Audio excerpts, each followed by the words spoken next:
स्वतः देवस्वत देव त्यांच्या अंगामध्ये आहे असं त्यांचं भाविकांचं म्हणणं आहे. त्यानंतर भाकणूक केली जाते.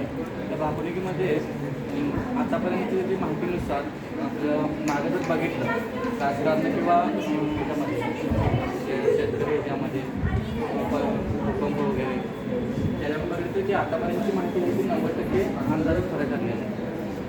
आणि त्या यात्रेदरम्यान 8 लाखापर्यंत भाविक त्या यात्रेत उपस्थित असतात आणि वर्षभरामध्ये नाही म्हटलं तरी 10 लाखाच्या जास्त भाविक येत असतात. आणि त्यात अनेक हे म्हटलं तरी असं नाही आहे की धनगर समाजासाठीच फक्त मंदिर आहे, पूर्ण 18 पगड जातींच्या लोकांसाठी पूर्णपणे खुलं आहे. त्याच्यामुळे तिथं जी पूजा असते त्या पूजेला सगळे सर्व भक्त जमा असतात. आणि तिथं कोट्यवधी व्यवसाय करतो. कोंबडी व्यवसाय ते बापूंच्या दरम्यान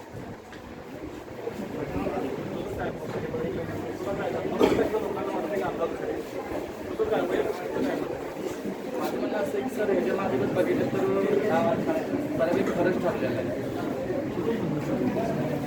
तुला काय जाणवलं एक विद्यार्थी अभ्यासात संशोधक म्हणून तुला काय जाणवलं आज एका बाजूला विज्ञान आहे दुसऱ्या बाजूला एक परंपरा आहे त्याच्यामध्ये काही कॉन्ट्रावर्सी आहे का ते बरोबर आहे काय वाटतं तुला एक विद्यार्थी